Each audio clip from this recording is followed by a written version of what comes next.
As this team's going all in Spider Queens. Okay, BlossoM is going for their favorite battleground from game number 1. They banned BlossoM and Tempest. A little surprising actually to ban Dragonshire instead of everything else. Yeah, it is a bit odd. And honestly, given BlossoM's playstyle, I can't really understand it. Wiz was known to be a strong top laner for a long time. I mean, he still is known to be a strong one, right? But he was feared as a top laner, especially on that map. But Tempest now has H82, and it's his best map. So I can't really go into why I think that would happen. I mean, perhaps they feel like if the game goes longer as it does on that map, there's a higher chance for mistakes to happen in late game, and they would lose a map, which could cause them to lose the potential to get a tiebreaker. That's so true. Maybe that's the reason. We'll never know, but you know, it's an unusual ban, as you say. It is Tomb of the Spider Queen as we see the standard ban coming out still, even with Kel'Thuzad enabled starting today. Okay. Ariel ban and Looking familiar here. very familiar. Oh, look at that ETC sliding right into that ban card right there. His best map in the meta at the moment in Korea here, and almost had a Lily ban. Will be Morales. Morales has been, since last weekend, especially with the rework onto Morales, grenades have been providing a lot of safety for herself in the dangerous situation. You saw Sake running away with 5 grenades. Yep. That wasn't Reddit. That was on Reddit. That happened. Okay, Taz Tracer coming up early. Will not be seeing the Kel'Thuzad in this game, and unless it's play Tempest, and Sign's not going to get to play Tracer either. I don't think they'll be too happy about what BlossoM actually picked up from the beginning. They at least have solace in that they have a point-click stun that could be used too. Very difficult because it's at melee range essentially to shut down Tracer's mobility. Could also be a Divine Storm that Uther can provide that CC to prevent the Tracer from using mobility as the advantage point. So it's a strong support they have, at least in terms of countering the Tracer. Let's see if they want to go down the standard gray main path here. Strong wave clear, fast camp time. Vala will be the choice. Before, when they had Vala along with Uther, their choice was Morales, but this time it will be Lucio, giving her some speed boost maybe, because Tracer can run away. Of course, having Lucio's speed boost will be a good tool to chase her down. That's really cool because both Vala and Greymane gain so much from Lucio, especially auto attack Vala, because it allows you. She already gains movement speed passively through her trait, but when she gets the Lucio speed boost on top of that, it allows her to chase down those targets so well. And the Sound Barrier is obviously going to be a great way to deal with pulse bombs in team fights. So a lot of things to consider here. The Johanna ban is a pretty standard one that will blind Tracer's auto attacks. I get the feeling this is very much going to be a solo DPS Tracer. And also might be for Tempest, solo Vala hyper carry.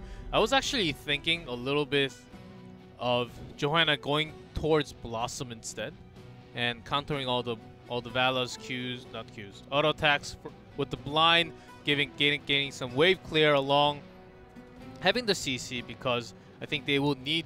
I don't think they will have cleanse, and sometimes Tracer does pair up okay with Rehgar, but oftentimes a little more it was Stukov coming out.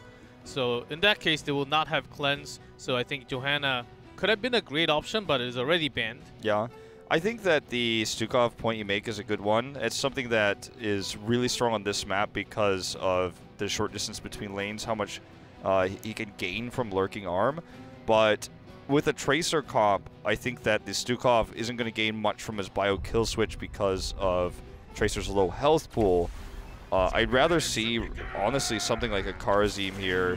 Malfurion, a solid option for the front line. Definitely will not save Tracer against burst damage, but that's not what they're fighting against here. Sure, we could see some crazy burst if he goes down the Divine Storm path, Rain of Vengeance, something like that, but seems unlikely. With Malfurion's Twilight Dream, along with picking ETC, I think BlossoM is trying to have a lot more balanced It is still hyper carry Tracer, but with ETC having lots of CC, I think that's exactly what they're looking for having those CC chains along with easy pulse bombs to get picks. That's exactly what they're looking for actually. But on the other side, there's Sound Barrier, also Divine Shield available. So is it going to work all the time? I'm a little bit worried for how well Tracer can actually get kills like that. Yeah. Remember, too, that BlossoM is not known for strong Tracer play the way that Tempest is, the way that MVP Black is, so there's a gamble to run this one, especially on this map. I feel like much stronger on a map like Cursed Hollow. So we're going to find out what our solo laner and tank are going to be here for Tempest now. For H82, it's going to be the Arthas, and the tank will be the Tyrael. So it's pretty much as standard as it gets anti-Tracer Vala Hyper Carry comp. They have Sank and Sound Barrier and Divine Shield. If Vala dies once in this game, I'll be pretty surprised, to be honest with you, G-Club. So they have so much protection. Malfurion needs to have a perfect Twilight Dream with 2-3 men, and Tracer needs to come at the exact same time to get the kill. Unless that happens, I don't think they will be getting kills. It will be very tough. Leoric last pick for the solo lane. So it is Hyper Carry Tracer versus Hyper Carry Vala. I think the Leoric matchup is a really good one for BlossoM. They can get a lot of extra soaking out of it on this map, especially roaming between lanes. It's going to be a strong matchup against Arthas. But Arthas is better for the team fight composition. Leoric isn't going to do much here. Even if he entombs the Vala, killing her again is not going to be easy with essentially triple support. You've got Uther Burst, you've got slow sustain Lucio heals, you've got Tyrael shields, you've got Sank, you've got Sound Barrier. Killing the Vala is going to be the objective here of the Tracer player on the side of BlossoM. Can they make it happen? Let's find out right now as we go to Tomb of the Spider Queen for game number 1.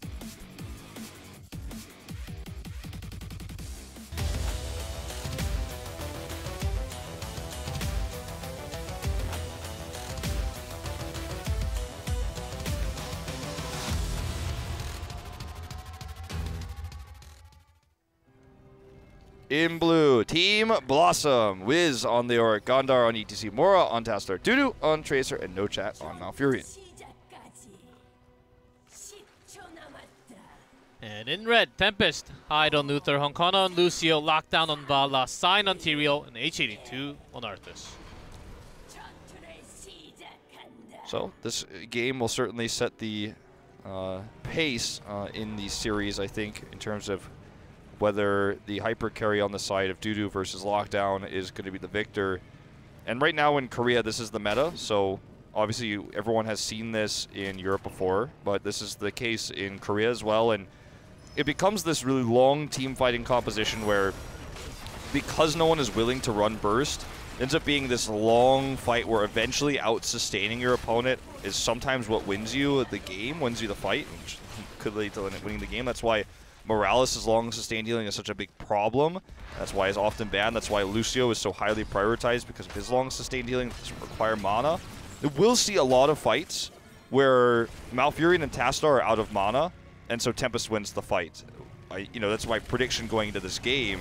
It happened a lot in our series with MVP Black versus L5, and I think this series is going to be similar. Well, we'll see. As BlossoM does need a lot of healing, but the thing is, I think the reason why they picked Malfurion because they knew which tanks they had options to. ETC can sustain himself. Same for Leoric with his Q, especially after taking the talent. So I think we may actually see March coming in. So even with all those GCs onto Vala, Lockdown can just escape. The Pulse Bomb lands, that actually becomes a kill. I'm very surprised. As I said, I was going to be if Vala died once this game. That was just really well coordinated, and that play was set up by Gondar. We made the volleyball reference last week. He is the setter, and Dudu spikes it. So that's kind of been the way of things here in this early game. ETC will always dominate the early game on this map because the distance between lanes is so short that you can get those good power slides off. It's the strongest early game roamer in terms of CC. As you can see here, look at this. He gets his movement option to get away while also threatening Tyrael. ETC is so powerful on this map, and when you make one mistake like that and you don't have all your heroes with you because we're in the laning phase, then Vala will die, as we saw. So good coordination by BlossoM, good usage of their early game presence here with ETC. I do like the Skeletal Swing upgrade at level 1 here. I think you are absolutely on the money. I think this will be a March build coming out because, again, they need that extra damage, and I don't think that Entomb is really going to gain you anything against the comp of Tempest. Ooh, let's see. It may, you know, with the Twilight Dream Mosh Pit, they do have some CC lock-ins if they trap something like Vala, and looking for the insta burst. They need to lock Uther and Tyrael as well, because otherwise the Sync will just cancel everything anyways. He can set that up if he predicts where it's going to be. He could Sync inside of the Entomb. So all those things that you mentioned are very scary. If they can grab the Tyrael and the Uther, prevent those Divine Shields, the invulnerabilities, this certainly can be a crazy good combo. Okay, they're trying to punish Mora here. You already mentioned shift. He's down. Gondar's going to take the long way back. Again, trying to find an angle to power slide to save his teammates if need be. Doesn't look like he will need to, though. Gotta really respect Gondar's positioning, though. I'm just watching him move to the right instead of the left so he can surprise power slide in to catch members of Tempest unassumed. And we're trying to go and get a second pick. Gondar's ETC was even banned from several other teams. Not just because ETC had to be banned, it was specifically against Gondar on some maps, which didn't seem like it was required. They just banned it out because Gondar is one of the best heroes in ETC. Stitch is a little bit out, slightly less appearance in Korea especially, so you ban ETC against Gondar seemed like a good choice, and takes Crowd Surfer at 4.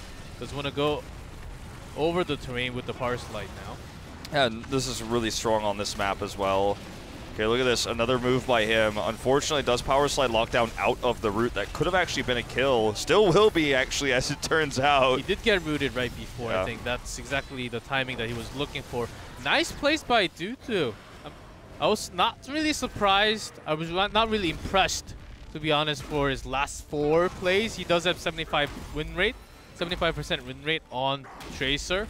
But after watching this, I think, ooh, and notice talent at level 4. He's going untouchable here. Yeah. So he's gotten 2 picks already. The first one, I believe, was before he locked that in. So we'll only have 1 stack currently. But still very much looking for the extra damage. The Leoric Q build leading into what I believe will be March of the Black King is going to be so strong. You know, if you March of the Black King into a mosh pit, it is, as we were talking about before, the most satisfying heroic combo in the game, objectively. Yet again, we see this coordinated attempt to kill Hyde. He does have heals for himself, though, and they will actually get the counter pick onto Gondar. I think they could have thought that they had enough damage, but the armor really saved himself right there. I think that was the biggest tool. I think Dudu thought he had enough damage for the kill. I think that's exactly why Gondar followed up with him, even though he was pretty low and it costed his own life. That's the power of armor you guys have. You guys see, if you don't really count that in, maybe sometimes you do a lot less damage, especially something against like Uther or anything that has armor built onto himself. Sure. Well, Tempest got the counter pick, tied up the kills, but lost the objective. So this is certainly still a BlossoM favored game, ever so slightly at the moment. If they can deny this turn-in here to get a double turn-in with 17 more captured gems, well, it's a tall order, but if they can do it, it will guarantee themselves, 10 first. That's a good way to start it off, is to nearly get a pick onto Honkono. These Gondar rotations have dominated this early game for BlossoM. He's stealing the show. The early 2 picks also dropped some gems of Tempest. They have a lot holding right now. BlossoM, they want to have this rotations work. Even though they're leading in wave clear, they're pushing basically all lanes. They're not turning in because they know they don't have enough anyhow. So they want to pressure as much as possible. Look for picks when they have the lead in lanes like this. You're absolutely correct. And if they get even 1 more pick, they're going to get 10 first. And even if they don't, they will get 10 slightly faster. But if they get a pick, it's like they can parlay that very likely into trying to grab a fort. Guarantees them the next turn in. I mean, they are so close. 4 gems away now. Wiz gets the sneak turn in the bot Satch as well, or clutch, I should say. I'm always trying to get these heroes' technical terms down. There's too many of them. They get 10 first. Let's see if it's that March of the Black King. It's going to be Entomb. I think both options are viable for the reasons we were talking about earlier. I think that March is greedier, but I just don't know what Entomb is going to get done for you. They're going to wait for an opportunity to use either one, I think. It is going to be Entomb. Will he be able to get a good one here? There's a perfect sanctification, and ETC goes down. Mosh could not be used. It was canceled right before. That was a bit of a sloppy engage. The sync was well done, and BlossoM got over-eager, I think. They had 10 first, but only for really a very brief moment.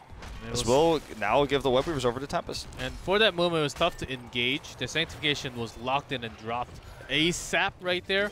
And Entomb could have been used for a defensive use. The cooldown, of course, after the balance patch will be a little bit lower than it is right now. But sometimes you don't have to initiate the fight all the time. Sometimes you do have to use the tools to save your teammates. I think Entomb could have been a very good tool right there.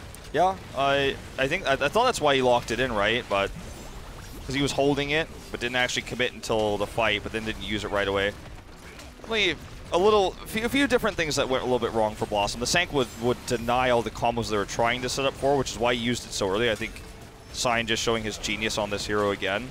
A hero that he's known to be actually consistently poor on, to be honest, the Tyrael, which is why many argue he runs the Task Tracer when Tyrael's not, or sorry, when it looks like a Tyrael comp. He could trick his opponents that way. But this is going to be the end of the Web Weaver push. Got all the walls down, took a slight experience lead, and Tempest, who was definitely struggling to get this early game turned back around after the Gondar picks, is actually going to get a lot done with this. Nearly even getting the top fort. Still holding enough for a second turn in because, as you said, they dominated, Gems carried. So this is now what was a great situation for BlossoM. Feels like the game is slipping away from them, and now that the lanes have been controlled, it's even tougher to get those ETC picks because there's more vision on the side of Tempest's side of the map. Yeah, that's exactly right. ETC, with the early game power, you really have to snowball a lot more than this. BlossoM did a little bit, but there was just not enough for the time they had. They could not really snowball anymore. That's exactly when Tempest took the advantage. They knew the snowball was going slower. ETC was coming out of the position and really canceling the mosh pit afterwards. Tempest, as the time passes, they will get a lot more value, a lot more time, because they have all the protective tools right now. Okay, H82 is going to again get caught here with a power slide, but he's just going to turn on his heroic here and try to sustain up. Blocking Dudu out right now. Risky positioning for Dudu. Does not want to get caught in a Howling Blast. Right now, BlossoM does not want to give up another turn in. So this is an important contest moment for them. Wasted a heroic as well, so in terms of heroic economy, it's a big trade win for BlossoM. Gondar still has that potential mosh pit, but very difficult to pull off against the team of Tempest because of the protection we talked about. As long as you don't catch, I mean, realistically, if you catch everyone from Vala, then I guess like you're going to have a good time, but otherwise you're going to have interrupts, you're going to have shields, you're going to have invulnerability. So the mosh pit is really just a pipe dream at this stage. I think we'll probably only see it get solo kills for the rest of this game, just based on the tools that Tempest has to shut it down. And I'm not talking about interrupts, I just mean simply the invulnerabilities. And one kill after, if they go on chasing right after, it will continue with another kill, with another kill. But on the other side, BlossoM, they're looking for a full team wipe though, with big AoE stuns, with the silence. That's exactly what they're looking for. Of course, Pulse Bomb will only land on one target. It will start with one kill. Once you have that, you will start to chase, and I think Tracer will get Wiz is coming from the side, looking for that angle. Okay, does not actually commit. It's a very scary thing though. Sign will actually get the turn in though, in the top side of the map here. So that is going to be a double Web Weavers now for Tempest back to back. And with the damaged top fort, that's already got the lane very well pushed, this could actually go towards the keep wall. I think that'll be the last one they push. They're going to instead focus their efforts elsewhere, which is why BlossoM is going up top right now, because I know that's actually the one that could hurt them the most. And so actually good reaction by BlossoM. But the mid Web Weaver is going to go directly to the fort. The wall is down. The bottom wall, if it's not down, I think it's nearly down. Yeah, it's like, as you can see here, out of ammo and stuff. So this is going to be a great opportunity for Tempest to actually get all three forts potentially. And they only make sure they maintain their experience. They force BlossoM out of the top lane. Only Taster up there now. So does eventually clear this, as we do see the rotation up here. Actually saves the top fort for now. They will get it eventually, so if they do, it will be the two forts. Dudu does have Pulse Bomb available, but just saving for the clutch moment that he is looking for the kill. Okay, they're just trying to force this down to try to get that level 16 Because edge. they do have some poke. Yeah. Problem is, Wiz is getting extra soak in the solo lane. It's going to try to sneak this 30. H82 is one step ahead of him, though. H82 pings the map saying he knows that this is happening. He's on it. Team's probably yelling at him. He's like, no, I got this, guys. It's fine. He's alone, but he can sustain himself. There's an Entomb. Can Mosh Pit come around? Does he have Power Slide? Seems like no right now. Would have been a great angle to come through the wall, but he's not going to have it here. Already used the Power Slide, and now that's a deadly Auric. So Wiz gets taken out here, and Tempest will get the very rare triple turn in, while 72 are held on the side of BlossoM. So for a moment, it seemed like a good bait coming out from the Auric there with a great Entomb, because ETC does have crowd at 4. Can just go over the terrain, land on 3-man, 4-man Mosh Pit. I guess the Power Slide was on cooldown for a long time. I think that's the only reason why he didn't come over. Here's one. Okay, Pulse Bomb committed. He has Sank. Will it save him? Maybe. Honkono gets over here in time. Misses the Holy Ground, unfortunately. No Chat Ice blocked very early. This is actually still not a safe position for BlossoM. Look at this lockdown, wants the kill onto Dudu so bad. Second Holy Ground's going to catch Gondar here. He's pushed back here. Doesn't want a Maj. Gets taken out. And another coordinated punish play here from Tempest. We may actually push for a keep now with this very healthy Webweaver in top lane. Now this one's going to be a big push. ETC was providing some CC, solid plays with shield, delaying them from pushing, but with ETC that, Yoru can't really go in. He will also die if he's caught alone. Look at the damage going on to Dudu. If he dies, he loses all the stacks. Only 2, but still. He cannot die. I think it might even only be 1, but just in general, if he dies, they can't win a fight. He's their only real source of damage, especially because we didn't see March of the Black King, and March of the Black King is, as we were talking about earlier, even greedier than Tomb. So if it had it, even if Tracer was dead and he had that, they still basically have no damage. Tempest would just outplay that. The note Gondar's coming out from the side. He's looking for the Mosh Pit angle. I don't think he has. He tried once, got cancelled, but we never saw a Mosh Pit yet in this game. Nope. Only the one cancel you mentioned in the first team fight when they hit level 10. Rain, pretty realistic way to interrupt, but the other tools they have are just incredible. Even if they had a 3-man Mosh, Sound Barrier could probably buy enough time. The Divine Shield, Sank's well placed, and it all just doesn't work. And Tempest had good position, good coordination all game long to deny these types of things. And once BlossoM, their pick-oriented early game composition with the Tracer Pulse Bombs, the ETC, the Tassadar, once that started to fade away, once we got past that, once Tempest got their first turn and they lost control of the lanes, lost vision, and Gondar, unfortunately, as good as he is, has just never been able to recover from this, never been able to find good picks. Will this be a Mosh opportunity? Nope. Not going to even try it. It's just so difficult to make this work. It was both tanks, even if you have the perfect Mosh Pit and all those times dancing together. I don't think Pulse Bomb could have been get a kill on either target, so he does not commit to it. And now the snowball is really working in for Tempest. There's a Mosh Pit, 2-man. Pulse, but Sound Barrier is so perfect. That's not going to be enough to save Lockdown, though. And now, with no damage here on the side of Tempest, they're just going to have to tuck tail and run here. Great Power Slide. Sank buying time here in the Entomb. I don't know if anyone gets out of here. Hyde, so low, does drop another heal, and somehow, some way, with that perfect Sound Barrier and the Sank, despite the Mosh, they only walk away with 1 pick. Had that pick been any other target, Tempest could have maybe turned the fight. But look, this is the bigger story. You got Mercs pushing the bot lane. Wiz is going to have to go down there. They will get a turn in. But that was pretty incredible play by Tempest on the escape. That was nicely initiated by Gondar there. Perfect Mosh, catching Uther and Bala, making sure there's no Divine Shield. Of course, Sound Barrier was available, was used at the perfect time. But it's Shield. You can burn that down, get the kill, which is exactly what Tracer did. The entire team, BlossoM, did.